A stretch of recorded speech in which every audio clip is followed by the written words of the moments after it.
So magandang araw, magandang hapon, magandang gabi. Depende ho yan sa time zone ng ating lugar at sang sulok man tayo ng ating mundo. Sana nasa mabuti tayo na kalagayan at walang sakit-sakit ang lahat. Sa makababayan nating OFW at makababayan natin na nandyan sa Pilipinas, bubang palang araw sa ating lahat. Okay, so makababayan ko, well, tuloy-tuloy lang tayo sa ating balita dito ng mga tamang balita at sagutin ang maling information na ipapakalat ng mga fake news spreaders na mga anti-Marcos, lalong-lalo na doon galing po sa mga pintanil ng mga vlogger bakabayan. Yes, dapat silang sasagutin. Bakit? Kasi pag-aayaan natin sila na lagi pong naninira araw-araw kay PBBM at sa Marcos administration sa katagalan bakabayan, ang kanilang mga paninira ay bagay totoo yan sa mata ng ibang tao. So dapat silang sasagutin kasi ang bagong Pilipinas, bawal po ang mga sinungaling. At syempre, kasama niyo ba rin si Sir Ivan, ang pinakabulol na vlogger sa balat ng YouTube, pero bibigay sa inyo ng mga totoo at mga preskong balita na kinukuha natin sa ating kapitbahay na social media. So magandang buhay sa ating lahat mga kabayan and a happy Monday sa ating lahat.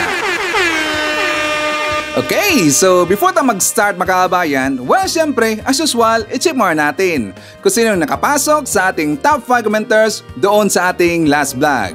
At nandito sa ating listahan, ang nanguna po, si Eduardo Cartera. Meron siyang 78 na mga comments. Nandiyan rin po si Ing Gimentisa, may siyang 53 na mga comments. Rubel Ferrer Official, may siyang 41 na mga comments. Jillian Quezon, may siyang 29 na mga comments. And Estela Rosal, may siyang 34 lahat na mga comments. Again, sa kasama po sa ating top 5 commenters. At syempre, pasalamatan rin po natin ating po mga silent viewer dito sa ating channel. Thank you so much. At syempre, pasalamatan rin po natin ang ating po mga viewers na lagi pong like at saka lagi rin pong nagsishares ng ating mga videos. Thank you so much. At syempre, i-acknowledge po natin ang ating po mga channel members. Nandyan sila si Barbara Butler, Susan Torres, Eva Ponsalan, Edmond Castillejo, Lia Ann, Gold Digger, Samuel Membrado, Cosmo Defender, Piz Calante, Rosita Ruel, and Baby Bar. Pasalamatan rin po natin ang nabigay sa atin ng super thanks or pangkalamansi ni Sir Ivan. Thank you so much kay Shyness. Nabigay sa atin ng 2 Singaporean dollar. Thank you so much. And also mga kababayan ko, well, i-greet po natin ang happy birthday si Edmar Enriquez. Siya po ang anak ni Ma'am Len Enriquez. Again, happy birthday. And also sa ating po mga viewers na nag-celebrate ng birthday ngayong araw, happy birthday. And syempre, nandiyan rin po ang ating po mga early birds or lagi pong naunguna sa pag-comment dyan sa ating comment section. Nandyan sila si Sir Romeo Ismin, Leonel Desiderio, Maricruz Hernandez from North Carolina, USA. Hi to isyato natin ang Barbecue BOB Kabuyaw at saka sa San Pedro, Laguna branch. Isyato natin ang mga crew na sina si Marifay, Ryle, Christian, Maiko, si Nikki, si Justin, Ellen May, and Rosalind. This greetings come from Buds Hala. Nandiyan rin po si Mick Harry, Maria Mirasiplon, Renato Balyener, Maria Cristina F. Manimbao, Rales Carlinga, Trex Sevilla, and hi to Felma Cabato from Toronto, Canada. Okay, so kumusta ang lahat mga kabayan? How are you today? How is your Monday morning? Well, of course, I'm hoping na sana magandang ating gising ngayong umaga at meron ding very energetic po na aura. At syempre, doon rin po sa ating mga viewers na kagigising pa lang at saka wala pang energy. Syempre, si Sir Ivan na pong bahala sa inyo. Painitin ko po ang inyong mga umaga. Mga umaga, ang dami Painitin ko po ang inyong umaga kasi marami itong mga baon ngayon ng mga pasabog mga kabayan. Okay, so siya nga pala, unahin muna natin. Kasi nga meron pong nagsumbong kay Sir Ivan at saka na-forward po ng video at saka ng picture mga kababayan yung tungkol po na pasabog daw ni Hitad at saka ni Morales mga kababayan. I think some of you na nakita nyo na po na meron silang inilabas na CCTV mga kababayan. At saka ayon pa nga ni Hitad mga kababayan, bribery daw. Sabi pa nga sa kanyang vlog mga kababayan kasi nga pinuntahan ko po. Pero at least, because I'm sure that some of you nakita nyo na po yung reaction ng ating kasamahan po ng mga pro-admin ng mga vlogger, ating mga kaibigan po ng mga vlogger. At the same time, tiningnan ko rin po yung vlog ni Hitad at sa kanyang mga alipuris mga kababayan. So, kinumbine ko po lahat. Bakit ko kinumbine? Kasi nga nakita ko po yung ibang kasamahan natin ng mga vlogger, medyo meron kasing hindi accurate doon na na info mga kabayan. So totoo lang. Pero merong siyempre marami akong agree doon sa ating kasamahan po ng mga vlogger. Bakit? Totoo po ang kanilang sinabi na meron talagang cut mga kabayan. Merong cutting doon. At nakita ko, nireview ko yan mga 5 times mga kabayan ang video nila. So doon po sa 5 times ko na nireview, may nakita ko doon na part, 3 beses po kinat mga kabayan. So ang ibig sabihin, kasi nga lalo na yung sa dulo, kung sino ba nakapansin doon sa dulo mga kabayan, na kung saan tinanong ulit po yung naka-blurred, yung tao po na naka-blurred, yung nakatalikod lang po sa CCTV mga kabayan, kung CCTV ho yun. Diba ang sabi po ng ating kabigan po ng mga vlogger na yung tao na yun ay si James Kumar Makabayan? Actually hindi po. According po ni Hitad at saka ni Morales Makabayan, yung kausap po na nasa tabi po ni Morales Makabayan, siya po ay kaibigan na ex-PDEA. Kaibigan po siya ni Morales Makabayan. So allegedly, ang kanyang kausap po sa kabilang linya, kasi nga video call Makabayan, yun daw si Alex, di umano, si James Kumar daw yun. Sabi rin po kay James Kumar Makabayan, ang nabigay sa kanya ng pahintulot na ikontak po daw ito pong grupo ni Morales Makabayan, si FLM daw. Si FLM, si Felisa Makabayan. So dito pa lang, idinawit na kagad nila yung pangalan po ni FLM. Ito po yung masasabi ko mga kabayan, yan po talaga ay malaking stage or scripted. Bakit? Siya nga pala, babasahin ko lang muna po. Ito pong title ni Hita mga kabayan, ang sabi niya kasi, Breaking News! CCTV, bribery ni Lisa at Marcos Jr. / PDLX mga kabayan. So dito pa lang inakusahan na kaagad ni Hitan Makabayan na si FLM yung nasa likod po doon kay James Kumar. Sabi nila, James Kumar daw yung kausap yung lalaking katabi daw ni Morales Makabayan, si James Kumar daw yung kausap noon. So ang nasa likod rin po ni James Kumar, si FLM da Makabayan. Idinawit kaagad, bakit? Kasi daw nabanggit ang name na Lam. Lam Makabayan, walang iba kundi Lam lang po. Doon po sa dulo, kung i-review nyo po, doon po sa dulo ng video nila, di ba tinanong ulit nung kasamahan po ni Morales Makabayan na sabi niya, totoo ba talaga na tumawag sa iyo si FLM? Di ba sabi niya Makabayan, sino ba naka-review nun? So nung tinanong po yun, nang yung naka-blurred po na tao Makabayan, doon po sa kanyang kausap, hindi po yun sinagot. Kundi ang sumagot nun, mismo lang po yung na-blurred po na tao Makabayan. I-review nyo lang po. Hindi sumagot yung kabila na tinanong niya ulit na tumawag ba talaga si FLM. Ang ibig sabihin makabayan, yun talaga po ay yung scripted na scripted talaga. At saka napaka-easy po gawin yun. Napaka-easy talaga. Unang-una, bakit biglang gagalaw po yung kamera makabayan? Di ba? Kung totoo man yun na meron siyang kausap po sa kabilang kampo at hindi nila kasamahan makabayan, bakit gumagalaw yung kamera? Ang ibig sabihin nun, syempre, meron na po tayong CCTV po sa ating bahay mga kabayan. 3 nga yung CCTV kasi Sir Ivan 3 CCTV ni Sir Ivan. So alam ho natin kung paano po gamitin po yung CCTV. Kasi sabi sa kanila, sa kabila po na alleged CCTV daw. Pero ang ibig sabihin mga kabayan, kinontrol ho yun. May nag-control doon na yun talaga mga kabayan. Kasi kapag ginamitan nila ng feature po ng CCTV na motion sensor mga kabayan or motion tracker, hindi naman kasi ganoon po kalayo, biglang maglilipat po yung kamera makabayan. Hindi po ganoon kalayo kapag motion sensor tracking ang ginagamit. Kundi ginamitan po yun talaga ng keypad makabayan. Correct if I'm wrong? 'Di ba? Doon pa lang sa una, okay, jump tayo sa una makabayan. Ayoko na ipakita to ng video kasi alam ko nakita niyo na yun eh. So kung napansin niyo po, sinabi doon nung kausap, nung kasamaan po na ni Morales Makabayan, di ba sinabi nung kabilang linya na parang pang-director na to, parang pang-director na Makabayan. Ano bang isipin yon, Sir Ivan? Sabi niya, di ba ang nagbigay lagi ng instruction yung nasa katabi po ni Morales Makabayan.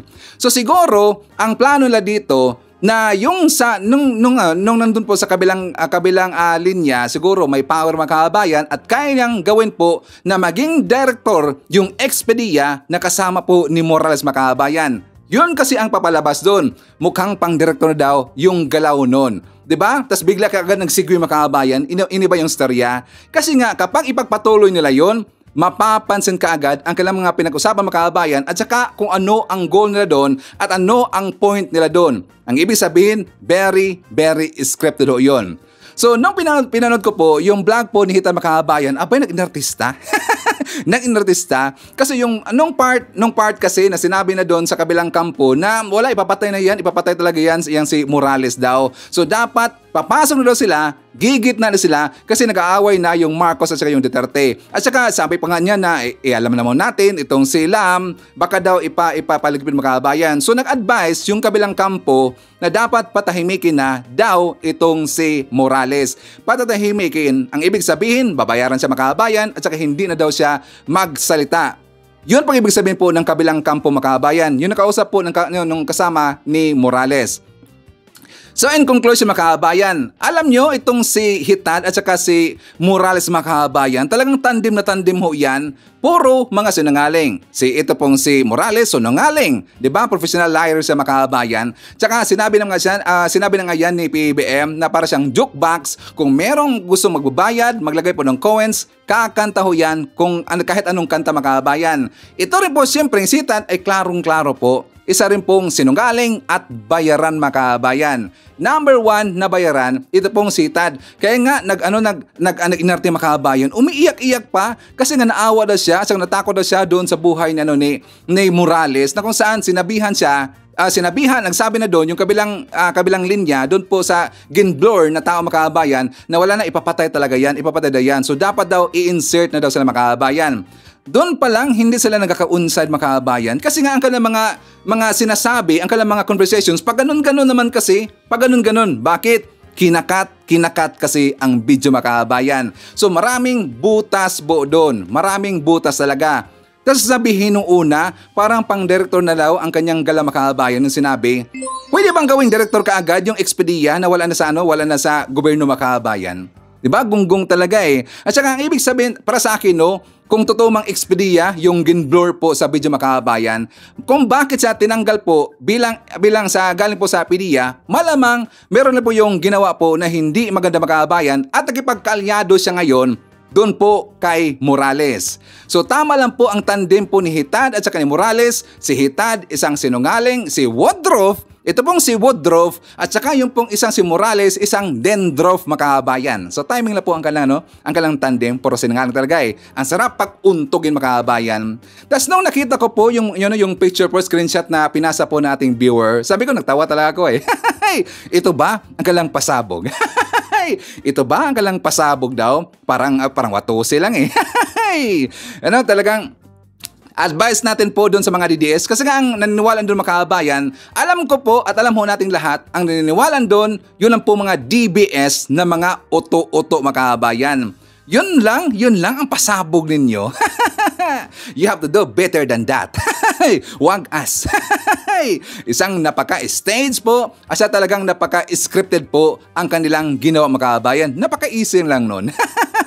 At saka nasaan na nga pala yung sinasabi nila na pulburon video mga kababayan. Bakit bigla silang nag-shift dito sa kay Morales at saka yung si Stevie daw, bilang tinabunan nila yung pulburon video mga kababayan, nasaan na? Apag-akala kasi nila, nakalimutan natin mga kababayan. Nakakatawa naman. Anyways, dahil napag-usapan natin po si Hitan mga kababayan, yung sinungaling yung gonggong na yan, pag-usapan natin ito si Claire Eden Woodruff. Bakit?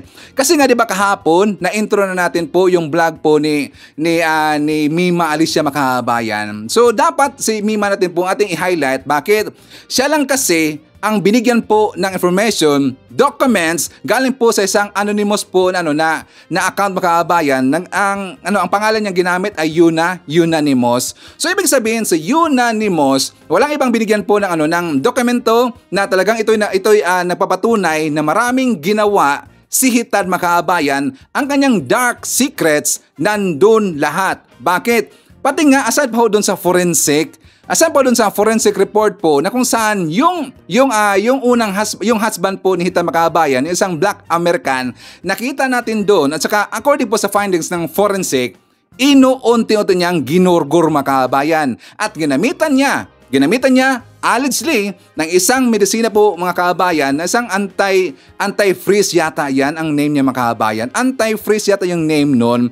So yung sa mga nakilala dito sa medisina niyan, yung anti-freeze, yan po ang ginagamit na walang lasa mga kabayan. Kapag ininom yan, walang lasa. So according po doon sa sinabi po ni Alicia, ni Mima Alicia mga kabayan, nilagay lang daw yun sa kape. So syempre nagtiwala po yun, yung husband po ni Hitad mga kabayan, nagtiwala po doon kay Hitad na even though alam niyo po, nakakaawa sa talagang grabe na kabulustagang ginawa po ni Hitad mga kabayan. Grabe ang kanyang katarantaduhang ginawa kasi nga according po doon sa sinabi po ni Yuna, para sa akin si Yuna mga kabayan, I think ito po'y malapit na kaibigan at lagi pong kasama-kasama po ni Hitad mga kabayan. Kung hindi man siya kaibigan po ni Hitad, siya po ay pamilya nung Black American na yung husband po ni Hitad mga kabayan. Bakit si Ivan? Kasi nga alam na alam niya lahat ang ginagawa po ni Hitad. Pati nga ang kanyang mga findings po, investigation, certificates dun po sa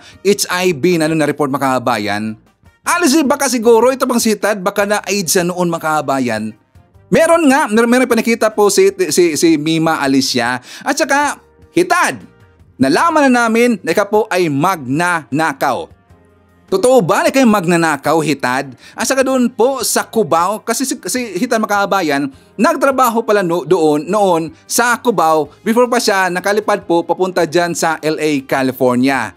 Nung, di ba, nakalipad ito kasi si Hitad mga kabayan, I think 2005 yata, 2006 or 2007, somewhere in that date or that year. Pero before pa siya nakalipad noon, nandun siya nagtrabaho po doon sa Cubao, isa po sa mga bar mga kabayan. So syempre, meron pong modus na ginagawa itong si Hitad, pero nalaman po ng kanyang mga customer na nagnanakaw po itong si Hitad ng mga alahas mga kabayan. Meron ang time daw, honestly, meron dang time na pinaskill na itong si Hitad doon po sa lugar po ng Cubao kasi pinaghanap na itong si Hitad mga kabayan. Ganon po katarantado, ganon po kagunggong, asa grabe po ang talagang napakaitim na budhi itong si Hitad mga kabayan. Okay, so bago tayo magpatuloy, ipapakita ko muna sa inyo yung pong vlog po ni Mima mga kabayan para maintindihan natin lahat. Kasi nga, siyempre, gusto kong i-feature to si Mima. Bakit? Kasi siya rin po to ang binigyan po ng documents mga kabayan. At para maintindihan natin, let's watch this. Binabati ko po ng happy Mother's Day itong si Claire Eden Contreras at i-recognize natin ngayon guys ang mga gamot na ginamit ni Claire Eden Contreras para nga po sa pagpapachibog ng kanyang Diyosawa para makamit ang kanyang mataas na pangarap na insurance at syempre yung green card which is yung US citizenship. Ito na yung dokumento, nandito na guys, yung check na marireveal ang mga darkest to the dark pa talaga na history, na background ni Claire Eden Contreras. Talaga nga naman, oo. Anyway, ito guys, binalikan ko yung email sa akin ni Unanimous. So sa mga viewers natin dyan, wag na kayong magtalo kung anonymous, unanimous, something else like that. Anyway, Unanimous yung pangalan ng sender. Unanimous. Yuna nga guys, Y-O-N-A, Unanimous ang pangalan ng sender. Anyway, ito guys, alam nyo ha, nalulungkot ako sa babaeng to at the same time naawa ako sa'yo, Maharlika. Alam mo, binibigay naman pala sa'yo lahat ng gusto mo. Lahat ng luho mo kasi kahit social climber ka, kahit alam ng pamilya na lalaki na pera lang yung habol sa'yo, pinagkatiwalaan ka nila. Tinuring ka din pala nilang pamilya. Pero ano yung ginawa mo? Binaboy mo. Diba? Hindi mo lang binaboy yung lalaki, bagkus binaboy mo ang pagkatao nating mga Pilipino. Kaya wala ka palang kaibigan dyan sa Amerika. Kasi natatakot sa'yo. Diba? Mantakin nyo guys, kung mahal mo yung asawa mo, wala man lang akong nakitang picture ni Maharlika na kasama ang kanyang asawa. Anyway, ito, kasi gusto din palang ma-highlight ni Unanimous kasi sinabi niya, kada send niya ng picture, diba, spill out na lang natin yung iba pang sinend sa akin. Meron din sinend sa akin ng HIV test ni Maharlika. So, sa bawat picture na sinesend niya, merong caption para hindi ako malito or baka ganun yung gusto niyang message eh. Yun ata yung gusto niyang ibulgar ko. Sa mga vlogger na nakikinig sa akin dyan, siguro try niyong tingnan yung spam message niyo. Baka I think meron din kayong message dyan. So, siguro kung ako lang yung nakabasa, kung ako lang yung sinendan, di swerte ko naman na ako lang yung sinendan nito. Kasi hindi naman ako yung tipo ng tao na yung mahilig sa chika boom boom, diba? Hindi ko balak manghalungkat ng buhay mo, uunahin ko yan. Kasi basura yung buhay mo eh. Hindi ko balak halungkatin yan. Kusa yung basura lumapit sa akin. Kusa yung basura nagpakalkal sa akin. Diba? Anyway, eto na nga po guys. Sa mga hindi po nakakaalam, kasi hindi naman po ako nag-aral ng medisina. And itong si Maharlika, syempre nag-aral to ng medisina, mayroon po siyang alam sa gamot. So 7 days niya pa lang tinrabaho. According kay Unanimous 7 days pa lang tinrabaho ni Maharlika itong pagchibog sa kanyang Diyosawa. So ngayon nga po guys, grabe, pinadusa niya pinarusahan niya yung kanyang Diyosawa, samantalang ito yung mga gamot nga guys familiar ba kayo dito sa sa anti-freeze? Yan daw po guys yung iniinom na walang lasa and yung opioid. Hindi ako familiar diyan sa mga gamot na yan kasi hindi naman ako nag-aral ng medisina, pero yang mga gamot na yan po ang ginamit di umano ni Maharlika para daw po ipachibog ang kanyang Diyosawa. Kasi yung pinaka main objective lang naman ni Maharlika daw is to, ito yung nakalagay dito sa ito yung nakalagay dito sa email sa atin ni Yuna, na magkaroon siya ng US visa kasi nga daw guys, dito pa lang sa Pilipinas, madami na din daw po siyang ginawang kasalanan dito.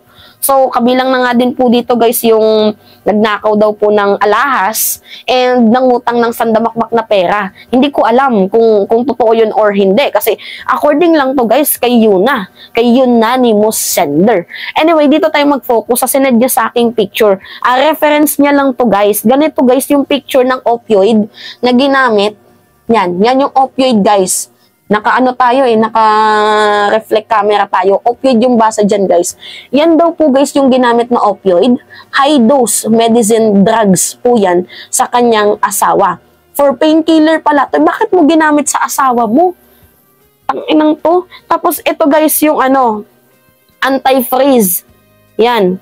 Anti-freeze. Yan po, guys, yung Prestone. Hindi ko alam kung saan to ginagamit. Parang feeling ko sa motor to ginagamit Pero ito guys, wala daw po itong lasa.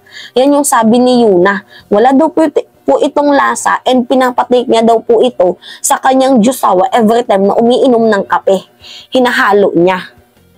Diyos ko po, alam nyo, nakakaawa ang pagkatao ni Maharlika kasi binibigay naman pala lahat sa'yo ng asawa mo. Binibigay sa'yo Hindi nga yung mga luho mo kasi nga social climber ka. Diba? Nagnakaw ka nga di umano ng alahas para makabili ka ng mga luxurious bags. Kasi mahilig daw po guys di umano itong si Maharlika sa mga bags. Diba? So sobrang hilig niya sa bags. Ang ginagawa niya, nagnanakaw na siya ng mga alahas. So, paano nagawa ni Maharlika na magnakaw ng alahas? Nagtatrabaho daw pala itong si Maharlika dyan sa Cubao bilang isang bartender. Tapos, yung kanyang alinzog, ginagamit niya nung bata-bata pa daw siya. And then, yung kanyang mga customer, hinuhut-hutan niya. So, bali, pinapahawak yung kanyang kipay daw. Di umano. Tapos, after nun, yayakapin. Tapos, yung modus na. Ayan po yung ginagawang modus ni Maharlika as dito sa ating sender. And then, nung napunta siya doon sa Jomarica, syempre, pinaghahanap na pala siya dito kasi madami siyang napag-utangan. Tapos, na-report din pala ito noon na kumikipas ng mga alahas. Yun, nagstay siya doon sa Jomarica. Syempre, may pinag-aralan naman kasi nga nakapagtapos sa nurse. Ewan ko ba, mantakin nyo guys, no? Nakapagtapos ka, professional ka, tapos magnanakaw ka. Diba? Hindi ko ba nahiya nun? Well, kung yung ibang politiko, ganun din naman. Okay, si Maharlika, diba? Kung si Maharlika pa kaya. Diba? Anyway, Yun nga po guys. And then, nung inalagaan niya, itong 75 years old, ulitin ko guys 75 years old yung lalaki, na misread po ako. Kasi ito yung nakalagay sa autopsy guys 75 years old lang. I-reveal natin sa inyo guys. Hindi kasi natin pwedeng lahat i-reveal. Pero dito sa report, yan 75, naka-back camera lang tayo, 75. Yung pangalan ng asawa niya, tinabunan na natin. Pati yung case number, address, tinabunan natin. Tapos yung pilido, Woodruff. Yan yung pilido ni Maharlika, Woodruff. So, hindi po pwede nating i-reveal lahat kasi meron pang sensitibo dito. Papagalitan na naman ako ng lawyer ko. Pero guys, unti-untiin natin tong i-reveal. Kasi nandito din, i-spill out ko na lang sa inyo. Nandito din yung 11 na dokumento kung saan nandito yung HIV test ni Maharlika, yung green card ni Maharlika, yung picture ng anak ni Maharlika. Napakadami nating i-reveal. 11 po ito guys. 11 yung i-reveal natin. And nabawasan na ng isa, autopsy. Pero hindi pa tapos guys itong autopsy na to. Kasi hindi pa nga ako pinapayagan na i-reveal ng lawyer natin. And kapag pwede na, yung gusto ko kasi guys yung pinaka-picture na kasi matigas talaga yung ulo ko. Kasi pag mayroon akong nalaman guys, syempre itong si Maharlika masyadong nagmamalinis, di ba? So ngayon na mayroon akong nalamang baho niya, huwag ka na magmalinis. Meron ka din palang dark secret. Kung inaakusahan mo na itong si First Lady ay vutod, diba, si President bangag, ikaw professional, manggugurgur ng tao? Gusto po, ginamit mo yung pag-aaral mo para manggurgur ng tao? Diba? Kaya nga, pansin nyo guys, mahilig siya sa word na gurgur. Kasi nga, ginawa niya pala yun according dito kay Unanimous. So as much as I want guys, gusto kong i-reveal agad ito lahat sa inyo. Yung autopsy, gusto kong ipakita sa inyo lahat guys. Pero pinapasilip ko lang muna kasi nga po guys, pagagalitan na naman ako ng aking lawyer. So, may concern din naman ako sa buhay ko. At the same time, dinadaan natin sa legal na pamamaraan kasi makatao pa din naman tayo kahit papaano. Hindi tayo katulad ni Maharlika na diretso yung bunganga, hindi iniisip yung feelings ng iba. And kung sasabihin nyo, ay Mima, ano naman yung pag-reveal mo, hindi mo ba inisip yung feelings ni Maharlika? Wala namang puso yan guys Bakit pa tayo magkikare sa feelings niya? So ngayon nga po guys, hinighlight lang muna natin yung gamot na ginamit nga po ni Maharlika dito sa kanyang Diyosawa. Tapos yung di umano, pag nanakaw niya kuno ng mga alahas. Kasi nabalita daw siya, hindi ko alam kung totoong nabalita siya, parang pinaskill ata siya sa mga poster noon. Alam niyo yun, yung, di ba, yung sa isang poste, may poster doon nakadikit, pinaghahanap pala itong si Maharlika noon. Nakapaskil yung kanyang pagmumuka dyan sa Cubao.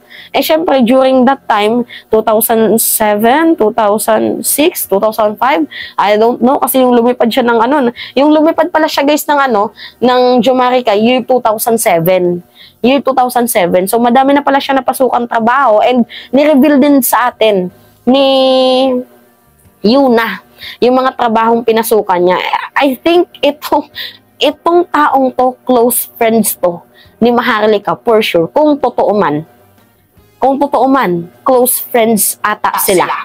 So, yung dark secrets po ni Hital Makabayan, dito booking na booking. At tarang naniniwala ko dito sa document po na hawak po ni Mima Makabayan. Bakit?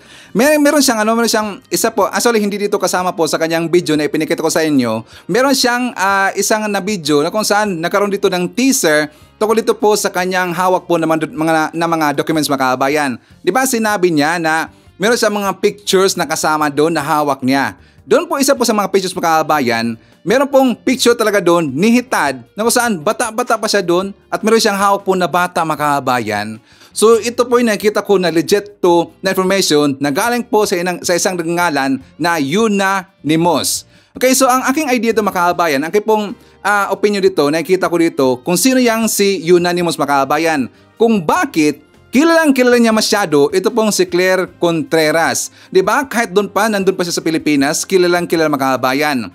Kung hindi man ito close friend ni Hitad o hindi man ito yung pamilya po ni Hitad Makabayan, yung pamilya po ng kanyang husband, Baka kung bakit alam to, kung bakit alam na alam po ni Unanimous yung mga kalakaran noon hita mga kababayan, I think merong isang tao na sinabihan po ang kanyang husband hita mga kababayan.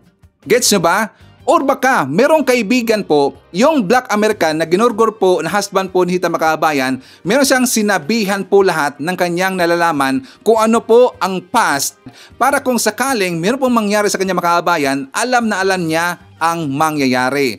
Kaya talagang tutulungan ko dito si Mima Makabayan. Dapat natin po itong ipakalat kasi ito po ay napaka-seryoso po na issue at dapat po natin po na ipakalat po sa buong mundo ang ginagawang mga katarantaduhan nito ni Hitad. Kasi nga sa kanyang vlog mga kabayan, parang ang linis-linis niya. Ipinapakita sa kanyang mga followers, parang ang linis-linis niya. Parang wala siyang ginagawa ito ng mga kabulustugan mga kabayan. But in fact, marami siyang ginagawa po ng mga katarantaduhan noon. At talagang kasuka-suka po. Talagang kasuka-suka nga pala. Ang tawag kasuka-suka.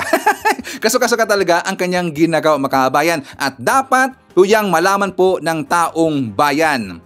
Ang karma dito nito mga kabayan, ilang days lang po. Karma is digital at yan po ay darating kahit na mga kabayan in any days now. So ngayon, kapag tatanungin nyo sa Ivan, wala bang ganun po na emails dyan sa spam message ko? Actually, tininan ko na po aking spam message mga kabayan. Wala akong nakita eh. May nakita ko doon mga scammer eh. Mga scammer, you won 500,000, you won 100,000. Ganun nakita na Sir Ivan. Pero yung email po galing po sa nangangalan po na Yuna, wala eh. Sayang. Kapag sinindan ako siguro ni Yuna makabayan, on the spot, sasabog kagad yan. Wala nang sabi-sabi, ipapakita ko kagad po yung mga documents makabayan. Pwede ba yun? Baka hindi siguro. Dapat kailangan siguro na mag-check muna ako sa abogado makabayan. So anyways mga kababayan ko, masyadong uminit kagad si Sir Ivan, no? So, kumustahin muna natin po. Bago tayo magpatuloy po sa ibang balita, well, siyempre, kumustahin muna natin po ang ating mga legends, ating mga pinalangga po ng mga legends, ang ating mga senior citizen. Hello po, kumusta? I'm happy po na sana nasa maayos tayo na kalagayan. Nandiyan po kasama natin ang mga pinalangga natin na mga Marcos Loyalist. At siyempre, nandyan rin po makababayan natin pong mga DDS na mga matitino. Nandyan po kasama natin ang mga Pinklawan at saka yung mga Dilawan. At siyempre, i-welcome rin po natin ang mga bagong pasok dito sa ating channel, mga new subscribers. Welcome to the family and thank you po for appreciating our channel. And of course, sa ating po mga haters, mga anti-Marcos, I miss you already and I love you all. Okay? So sa mga haters, para at least mapakinabang kayo, please i-like nyo na po ang ating video. Okay? I-like nyo ating video at saka i-share rin po natin ating mga videos para may pakinabang kayo, mga haters. Para po malaman po ng ibang mga kababayan natin po ng mga accounts, mga taong bayan na hindi po sila mga well-informed mga kababayan. Please pa-help po. Simpleng like lang po, i-like natin ating video at saka i-share po natin. Malaking tulong ho yan sa ating channel mga kababayan. Okay? So anyways, paalala po. Kasi nga, di ba, this coming Friday na ang rally diyan po si Liwasang Bonifacio, ang panawagan natin na Sara resign. This coming Friday na po. Actually, meron po nag-forward sa atin na picture so kung saan reading na po ang mga kababayan natin, mga viewers natin po na mga loyalista makabayan. So meron pong nag-forward sa atin. Ang sayang nila eh. Sila po yung viewer natin, mga viewers natin sila dito. Si ready na sila po yung nandyan sa barangay. I think sa Tondo yata makabayan, if not mistaken.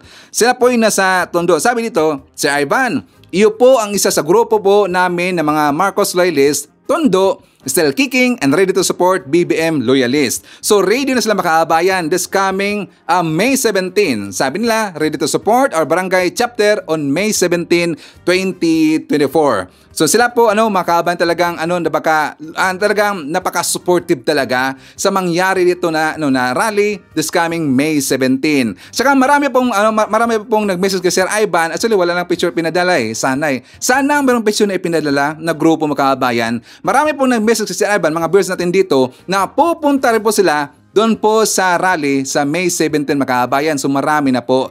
Ngayon mga haters, akala nyo ba hindi ready yan? At saka sa mga viewers rin po natin dito ng mga Pinklawan, mga Dilawan, sana mag-suot tayo ng pink. Mas okay siguro mag-suot tayo ng pink. Kung walang pink, pwede kahit ano lang mga kabayan, okay na ho yun. Basta pupunta tayo doon sa sa rally po sa Liwasang Bonifacio. Well, siya nga pala, hindi po makapunta si Ivan kasi nga nandito ako sa Riyadh eh. Nandito ako sa Riyadh, Saudi Arabia. Pero full support si Sir Ivan, okay?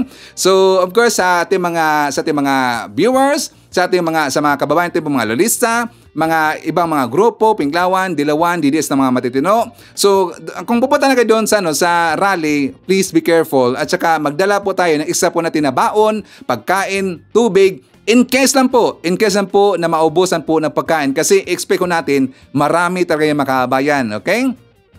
Kasi nga marami pong napahayag po ng grupo na pupunta doon. According po ni Mami Ping Makabayan, maraming grupo po ng mga Iskonyan, mga tauhan po sila ni Isko Makabayan at saka grupo na po doon. Mga tauhan po ni Mayor Bico. Pupunta sila doon. Ang mga kagrupo rin po nila, mga tauhan po ni ex-Senator Manny Pacquiao. 'Di ba sabi ko noon si Manny Pacquiao? Pero hindi natin alam. Actually, hindi po taga lang mga haters, hindi po namin inimbita si Isko Moreno, hindi po namin inimbita si Mayor Bico, hindi po namin inimbita si Manny Pacquiao. Pero hindi natin alam, baka pupunta sila doon, well, nasa sa kanila na yon. Okay, everyone is invited. Pero this is one for sure. Kasi inyo, honest po itong sasabihin ni si Ivan, hindi po namin sila inimbita makabayan. Wala pong politiko or mga babae na politiko na inimbitahan makabayan. Pero kapag merong pupuntan doon, so yun po ay antabayan natin, yan po ay isang kaabang-abang makabayan. Okay. So anyways, makabayan ko, before tayo mag-jump doon sa ibang balita naman, mangdibang tayo ng mga kagaguhan po ng kabilang kampo, lalong-lalo na expose natin itong si Digong kung gaano to kakurap at lang kasinungaling makabayan. Sinungaling talaga. Bakit Sir Ivan? Meron pong nagsalita ngayon na isang fisherman makabayan. Fisherman. And also kahapon, may nakalimutan ako eh. Di ba sinabi ko sa intro na meron sana akong ipapakita sa inyo na isang video na ito po'y hideout ni Digong Makabayan. Itong hideout na to, at saka wala talagang makapunta doon kahit sino kasi nga kailangan po ng sasakay ng chopper Makabayan. Not by land, pero kailangan talaga pumunta doon by chopper. Kaya ilan na po na tao ang makakapunta doon Makabayan. At marami kang nadududa na yung hideout mismo ni Digong baka nandun po itong si Kibuli Makabayan. Okay? But before that, siyempre, ipakita ko muna sa inyo yung good news po ng ating gobyerno at lalong-lalo na balita rin po kay PBBM. For more details, let's watch this. Libo-libong mga benepisyaryo ang nabiyayaan sa personal na pamamahagi ng tulong ni Pangulong Marcos Jr. sa mga apektado ng tagtuyot sa Sultan Kudarat, North Cotabato at General Santos City. Siniguro naman ng Pangulo na tuloy-tuloy ang pag-aagapay ng pamahalaan sa mga nasalanta. Yan ang ulat ni Jason Amisola. Naging matagumpay ang layuning whole of the nation approach ni President Ferdinand R. Marcos Jr. sa pagdadala ng mga serbisyo ng pamahalaan para sa Pilipino matapos ang pagbisita nito sa Mindanao. Unang pinuntahan ng Pangulo ang mga residente ng Sultan Kudarat sa Cultural Center sa Isulan, Sultan Kudarat na personal na ibinigay ang cash assistance sa 15,000 na mga beneficiaries. Iginawad rin nito ang tig 50 million pesos na cash assistance sa mga probinsya ng Sultan Kudarat at North Cotabato mula sa national government agencies. Meron tayong makukuha sa Office of the President na gagamitin natin pondo para makapagdagdag tulong sa mga talagang natamaan. Kaya sabi ko, dalhin natin ito sa taong bayan. Kailangan din, babigyan din, dahil tumulong din ang Office of the President. Kaya po, nandito pa kami ngayon para magbigay ng tulong na nanggaling sa mismong opisina ng inyong Pangulo. Matapos sa Sultan Kudarat ay agad dumiretso si Pangulong Ferdinand R. Marcos Jr. sa General Santos City. Ito ay para pangunahan ang pagbibigay ng ayuda sa mga mangingisda at magsasaka dahil pa rin sa epekto ng El Nino. Kasali na dito ang 10,000 financial assistance mula sa Office of the President. Ayon kay Marcos Jr., nasa 3 milyon na mga Pilipino ang apektado ang pamumuhay dahil sa nasabing phenomenon, habang aabot sa 6 na milyong piso naman ang halaga ng danyos na epekto nito sa agrikultura. Sinigurado naman ng Pangulo na patuloy ang pagbibigay tulong nila sa mga apektadong individual. Nanawagan din ito ng pagtutulungan para malampasan ang kinakaharap na pagsubok ng bansa. Naway, gamitin natin inyong kasangkapan ang mga tulong na ibinabahagi namin ngayon upang mapabilis ang inyong pagbangon at maibalik ang sigla ng inyong mga sakahan at palaisdaan. Tuloy-tuloy ang mga hakbang ng pamahalaan para matuldukan ang kagutuman sa bansa. Ayon kay Social Welfare and Development Undersecretary Edu Punay, pinaghahandaan na ng ahensya ang full implementation ng food stamp program ng kasalukuyang administrasyon. Katunayan, nasa validation process na sila para sa tinatayang 300,000 beneficiaries bago ang full implementation sa Hulyo. Bibigyan ng ATM card sa mga benepisyaryo na naglalaman ng 3,000 food credit. Magagamit ito para bumili ng pagkain sa loob ng isang buwan. Sa ngayon, isinasagawa ang pilot implementation ng programa sa 5 lugar na may 3,000 benepisyaryo. Nitong February and March, meron naman tayong data na-gather at talagang may impact talaga. No? Nakikita natin, sa design kasi sir, nitong food stamps medyo persado sila na kumain ng malulusog, ng gulay. Na bumili lang ng gulay, ng protein at ng carbs. Yung pinggang Pinoy ni FNRI, no, 50% carbohydrates, 30% protein, at 20% healthy food. Kaya sigurado talaga na healthy yung kanilang kinakain.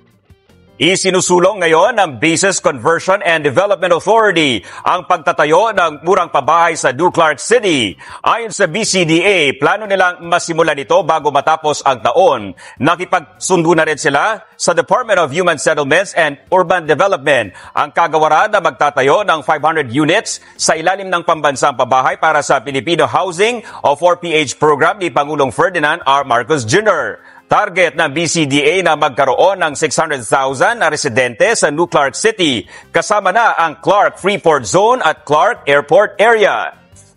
We think Clark, owing to its premium brand image, can attract all this kind of market, housing market customers. And we are just waiting for the freehold. Assurance that we would like to give to the market is that it will be affordable because BCDA will contributing the land as the subsidy. Magandang balita po mga motorista, lalo't malaki-laking rollback sa presyo ng produktong petrolyo ang posibleng nakaabang sa susunod na linggo. Base sa tansya ng Department of Energy, 2 piso hanggang 2 pesos and 25 centavos ang maaring ibaba sa kada litro ng gasolina. 50 hanggang 85 sentimos naman sa diesel, habang 90 centavos hanggang piso ang mababawa sa kada litro ng kerosene o gaas. Ayon sa DOE, nakatulong sa pagbaba ng presyo ng langis ang patuloy na pagtaas sa inventaryo ng Amerika at ang ulat mula sa mga opisyal ng Hamas na tumanggap sila ng bagong ceasefire proposal para sa Gaza.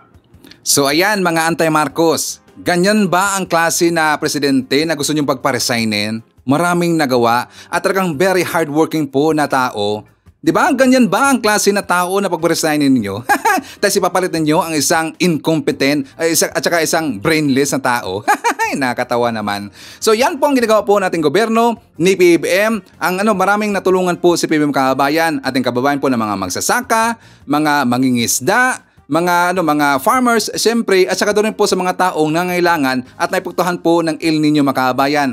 Marami pong natulungan si PBBM. At siyempre, kitang-kita rin po natin na talagang mahal rin po ni PBBM yung mga farmers at saka yung mga fisherman makabayan, inaalagaan po yan ni PBBM. Bakit? Siyempre, back to basic, napaka-basic ko yan iisip ng mga kababayan. Bakit? Dapat, kailangan rin po natin po napalaguin yung agriculture sa Pilipinas. Yan po ang basic. Kasi nga kapag lalago na po ang agriculture sa Pilipinas, magiging rice sufficient tayo, food sufficient tayo, at ang ekonomiya po natin sa Pilipinas, tataas po yan mga kababayan. Yan po ang napakalaking pagkakaiba ni PBBM dun po kay Digong mga kababayan. Bakit? Si Digong napakasinungaling at napakakura po na tao makabayan. Unang-una, may papakita ko sa inyo. Kung malala nyo po, di ba, si BBM namigay po ng mga kagamitan para po sa mga fisherman natin, mga kababayan po natin mga fisherman, at talagang happy sa mga kababayan. Bakit? Lahat po ng mga gagamitan na binigay po ni BBM sa kanila, talagang nagagamit lang mga kababayan. Meron ba tayong isang nakita na reklamo na isang fisherman mga kababayan? Di ba? Kasi nga maganda po at maganda pong quality ang ibigay sa kanila yung mga sasakyan, mga bangka, malaking bangka, at kahit ano pang gagamitan na kailangan talaga ng makaabayan, yun po ibinigay po ni PBBM. Ngayon, ito pong si Digong, sa panahon po niya makaabayan, namigay or meron siyang binigyan po ng bangka. Pero ang bangka, hindi po nila nagamit makaabayan. Kung bakit? Ipakita ko sa inyo ang reklamo po ng mangingisda tungkol dito po kay Digong pati po kay Harry Roque makaabayan. For more details, let's watch this. Itong mga bangka na ito, bigay sa amin ng gobyerno, gaya nila sa ni Harry Roque, na pinagawa nila ito na walang pasabi sa amin o walang sangguni sa mga taong mangingisda. So, hindi naman angkop para sa amin ito, kaya sayang lang. Isang taon na ito, nakatingga lang, hindi nagagamit. Sa kargahan ito, mga 50 bloke na yelo. Hindi na ito, lulubog na ito. Sa 50 bloke pa lang yun, wala pa yung mga tubig, diesel, tao pang sasakay, lahat, bigas. Kaya ito, maliit to para sa amin. Yung malaki talaga na pwedeng kargahan ng 70 bloke, ganun. Yun, malaki talaga, ganun. Hindi naman ito ang disenyo para sa Excalibur kasi maliit ito kumpara sa ginagamit namin. Oh, di ba? Yan po ay hindi disenyo makaabayan para sa kanila. Ang problema kasi ni Digong, basta lang makapag photo ops kagal makaabayan, magbibigay po dito na ng proyekto na hindi naman po angkop sa kanilang requirements bilang isang mangingisda makaabayan kung saan sila mangisda na part. Ang problema kasi po ng ng Duterte admin, hindi kasi sila nakipag-coordinate po sa mga mangisda, hindi po na sila nagre-research, hindi po na sila nakapagkausap po sa mga mangisda kung ano pa ang kailangan or gaano kalaki po ang kailangan or ano ba ang mga kagamitan ang kailangan ng makaabayan.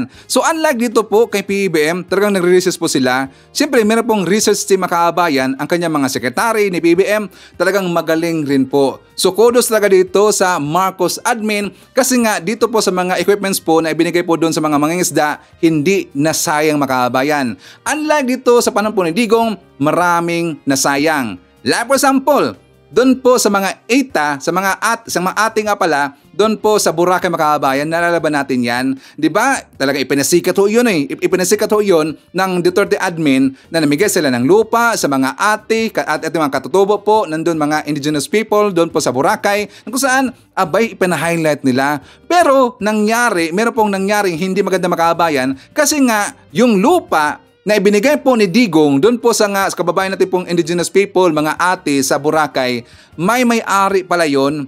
Di ba? May may-ari makaabayan. So yun nga, puro lang, magaling na to si Digong, magaling si Digong pagmumura makaabayan. Pero dito po sa mga proyekto, maraming sablay ho yan. So unlike po kay BBM, talagang pulido magtrabaho at talagang okay po kanyang plano makaabayan, lalong-lalo na doon po sa mga kababayan natin pong nangangailangan, talagang natugunan po ang kanilang mga kailangan makaabayan. So talagang good job po kay PBBM at good job po sa Marcos administration. So yan po ang napakalaking pagkakaiba ni Digong at saka ni PBBM makaabayan. Question! Anong plano po ang mas epektibo? Kay Digong o kay PBBM makaabayan? Please comment dyan sa baba at babasahin ho niyan mamaya ni Sir Ivan, okay? So anyways, before tayo magpatuloy makaabayan, i-shoutout muna natin. Nandyan po kasama natin si Evangeline Sanchez, Brian Baltasar, Ren. Nandyan po si Lynn Gonzalez, Kemi. Hi to Army Lagaso from Sacramento. Nandyan po si Flore Figo Mapak. Hi to Pan Ting. Nandiyan po si Papa Adilio, Sarah Brightman Vlog. Nandiyan po si Henry Cabanada, Tinkerbell. Hi to Lenda Lim from the city of Ilagan, Isabela. I-shoutout po natin si Ernesto Benedictos, Elsie Adaman, Alexander Otrera, Zenny Hattori. Hi to Chet Salavet, Clay Guillermo. Nandiyan po si Jemson, Regen, Jeriel, and Jem of Cute Cebu City. That is greetings from Rodolfo Randarabor of Tansa Cavite. I-shoutout po natin si Carmela Sanchez from LA, California. And hi to Jess Tobtob. Okay, so dahil napag-usapan na natin po itong si Digong makaabayan, well, ipapakita ko na sa inyo yung video na ibig kong sabihin, which is supposed to be yung makaabayan, na last vlog ko pa itong ipapakita sa inyo. Kasi nga, di ba, laging ipinapakita sa atin ni Digong ng kanyang mga alipores na napakasimple na daw na tao si Digong makaabayan at wala sa ibang wala siyang ibang bahay, kundi yung simpleng bahay lang niya ng kanyang nanay mga kababayan. At saka yung pinakita po na bahay si Digong, simpleng-simple lang, di ba? Pero ang hindi natin alam, meron palang isang hideout, ito pong si Digong mga kababayan, sanctuary mga kababayan. Iilan lang pong tao ang makapunta doon. Bakit? Kasi kapag pupunta ka doon mga kababayan, kailangan mo pong sumakay ng chopper. At marami ngayong nadududa, baka ito pong si Kibuloy nandun po ngayon nagtatago mga kababayan. Kasi kung maalala ho natin, di ba yung audio clip po ni Kibuloy last time, maraming kuliglig mga kababayan. At dito po papakita ko sa inyo na video, may mga kuliglig po. Asa yung mga kuliglig, mga ganun-ganun, napaka-familiar sa ating mga kababayan. Kung titinahon natin, kung panoorin po natin ulit yung audio clip po ni Kibuloy, the same po dito na marinig natin mga kababayan. For more details, let's watch this. Sa isang bahay na di kalayuan sa Davao City, naglalagay si incoming President Rodrigo Duterte kapag gusto raw niyang makapag-isa at makapag-isip. Sa unang pagkakataon, eksklusibong ipinasilip ni Duterte sa News 5 ang kanyang tinatawag na sanktuaryo. Umaaksyon si Mia Reyes. Mula sa 10 minutong chopper ride, mararating mo na ang hindi na muna pinangalan ng lugar na di kalayuan sa Davao City. Ito ang hideout ni incoming President Mayor Rodrigo Duterte. Sa unang pagkakataon, eksklusibong ipinakita ni Duterte sa News 5 ang kanyang tinatawag na sanktuaryo. Malabagyo City ang lugar dahil sa lamig ng panahon at napapalibutan ito ng mga puno. As you can see, it's very quiet, very cold. The fog sa baba na. And by mga 11, you'll be shivering. Because it's really very cold. That's why I seldom come here. But if I want to really relax. Dito rin kayo pumunta nun, sir? Yes, this is really my hideout. So, kayo lang ang pinagbigyan ko dito. Because you happen to be on the way when I went out of the house. We meditate and hindi naman ako contemplative na tao. But this is my sanctuary actually. It's a very simple house. Saan yung naisipan magpatayo ng ganito? Because I wanted a place far from the madding crowd.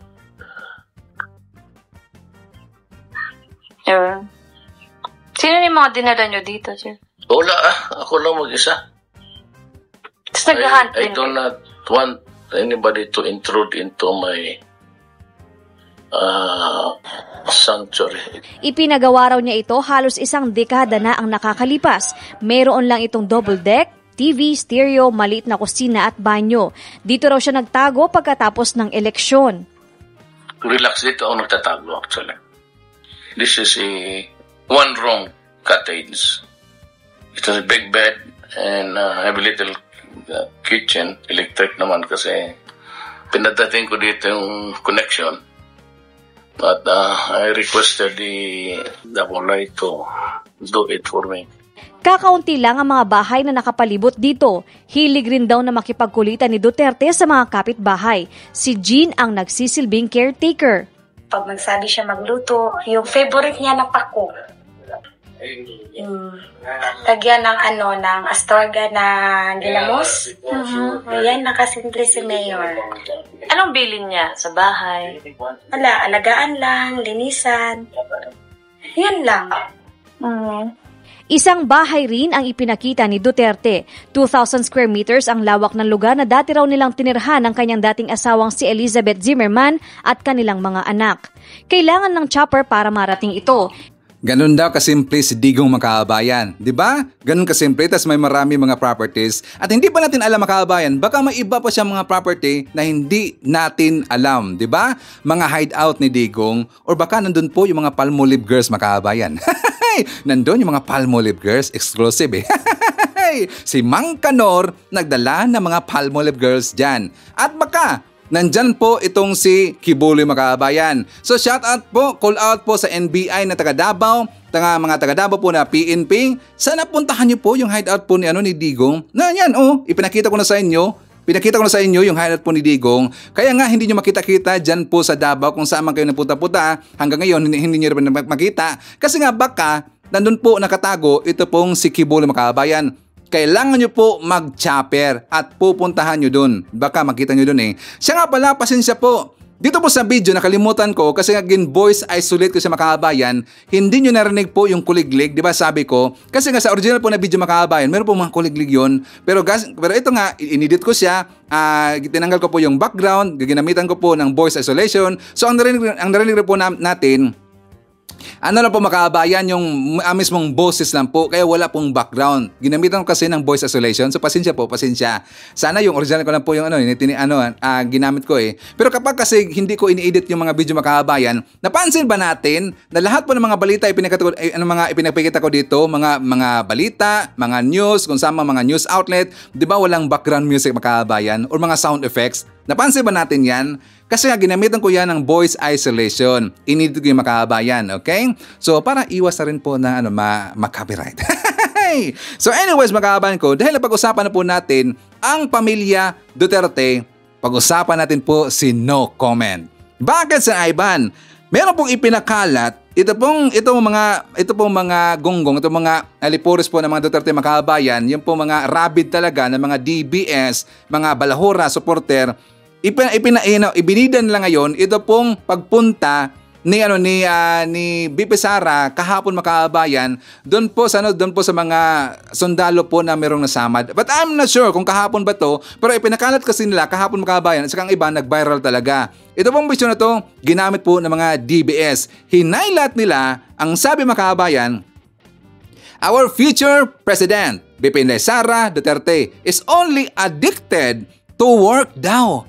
Only addicted to work, not on drugs. Okay? So sabi niya makabayan. So dahil sinabi nila yan, lagi nating nakikita po, ito pong si BP Sara makabayan, si Inday Sara, mostly dyan po, di ba, sa mga kung merong namatay, meron pong nasamdan po ng mga kasundaluhan natin, di ba, nagpupunta siya kagad makabayan.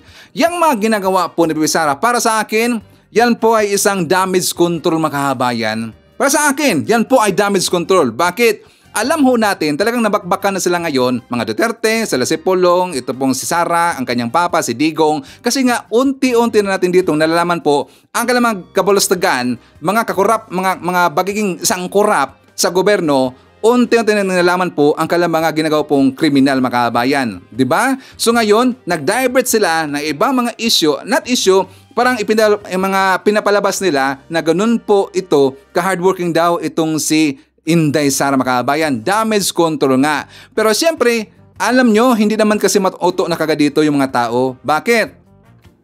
Kasi nga marami ng mga netizen, taong bayan, nalaman na po dito ang baho po ng mga Duterte at ngayon nalamdagan na po at saka namulat na po sila dito makabayan, namulat na sila sa katotohanan kung gaano po katarantado ito pong mga Duterte. Ngayon, hindi nila mauto po ang taong bayan. Lalong-lalo na lagi rin po natin silang ma-expose po gamit po ng mga ibang mga clippings. Like for example, the other day, ang mismong kanilang kapamilya, isang pamangkin, binulgar ang kanilang mga baho makabayan at sinabi rin po doon kung bakit ayaw niya sa kanyang auntie at saka pati na po sa kanyang uncle makabayan kaya ayaw niya, di ba? Si Digong at si Sara binulgar kahapon mismo ni Noel Duterte ang kanyang pamangkin makabayan. Kasi nga ito pong si Inday Sara, wala kasi siya walang discipline kasi nga ang pagiging presidente ay dapat mayroong disiplina at dapat mayroong ding integrity makabayan. Si BP Sara wala kasi niyan makabayan. Mas pipiliin pa niya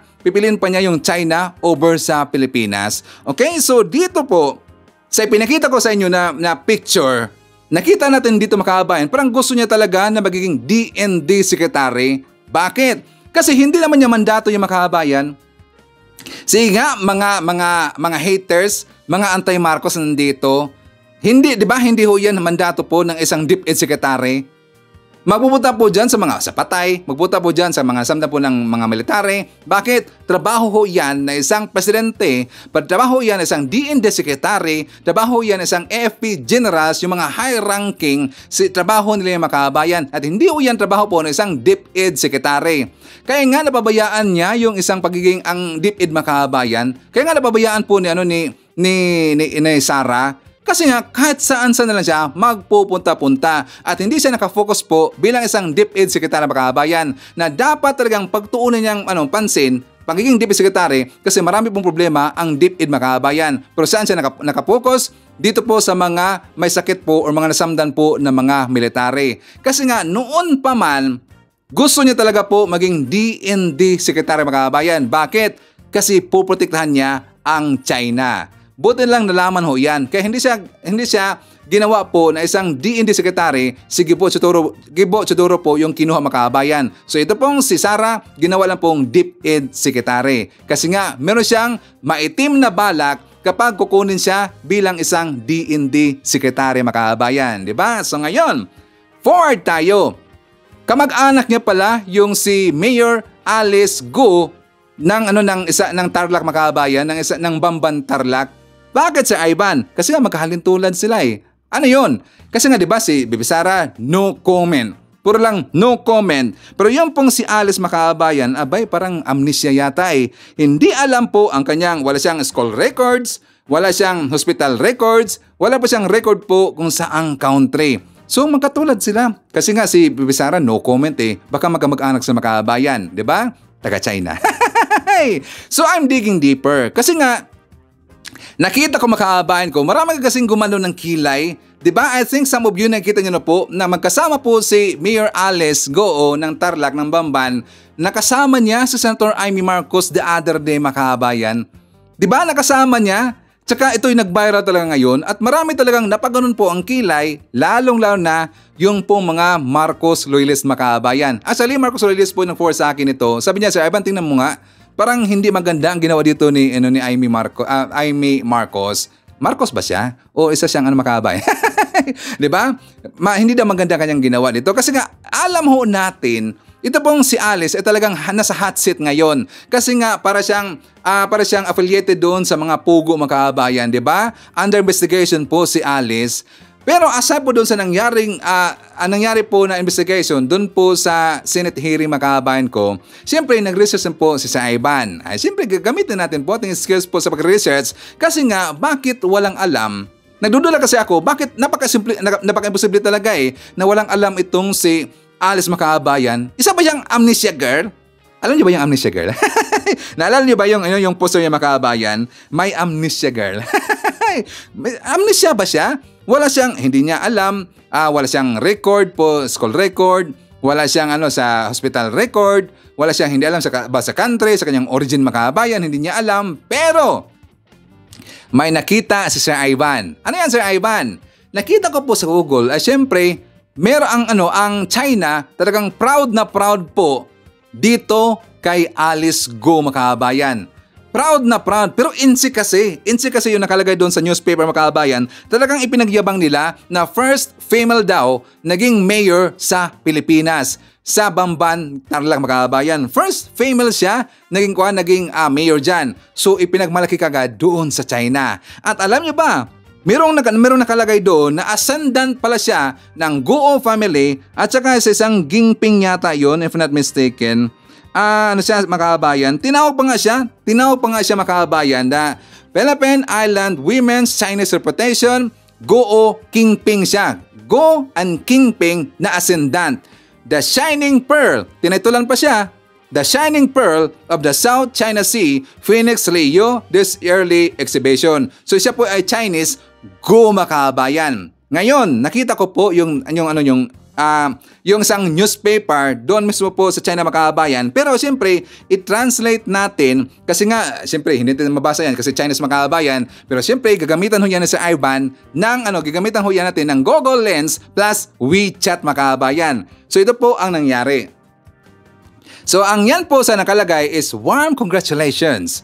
Mr. Guo Jianji, daughter Alice Liel Go, elected mayor of Bamban lang, 90 MA. So, yan po, yan pong grupo na yan, Committee of Chaodal Village, Jingjing Town, Jinjiang City, whatsoever, basta sa China makabayan. Hindi ko alam lugar na yan kasi nga sa China So, yun po, may nakabasa dito, Mr. Guo Jianji. Daughter niya, si Alice Lial Guo.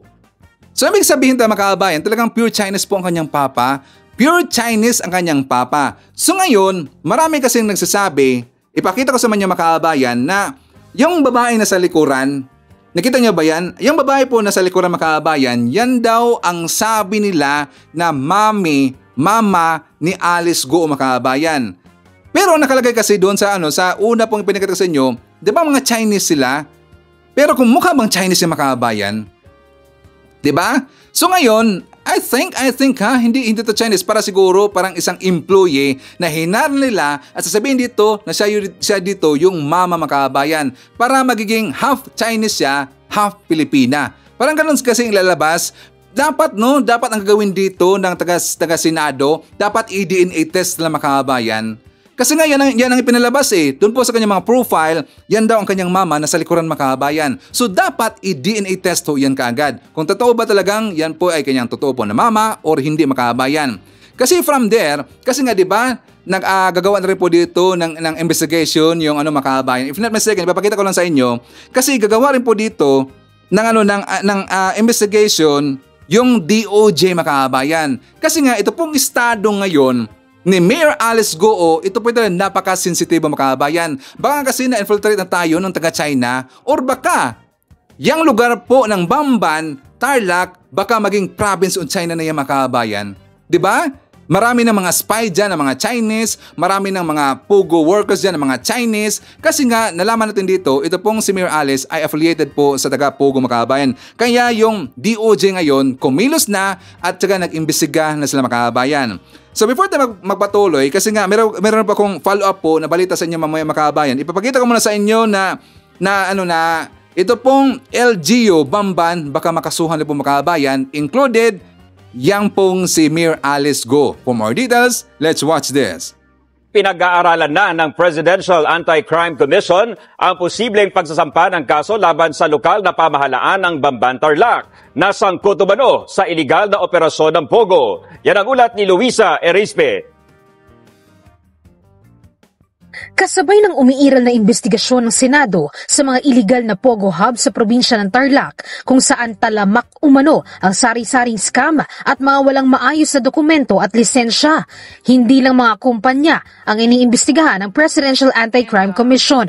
Pinag-aaralan na rin nila ngayon ang posibleng pagsampa ng kaso laban sa LGU na sangkot umano sa operasyon ng mga iligal na Pogo sa probinsya.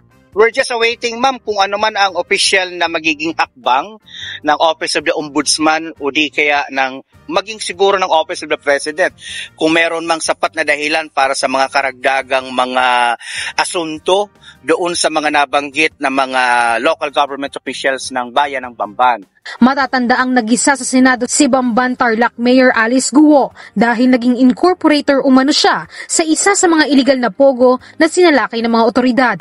Itinanggi naman ito ng alkalde sa pagdinig, pero para sa PAOK, posible pa rin na humarap sa kaso si Mayor Guo. Meron silang nakitang posibilidad ng administrative malfeasance and criminal liability di umano sa mga local government officials ng Bamban. Nang kanilang tinutukoy ay ang kasakulukuyang alkalde ng Bamban, si Mayor Alice.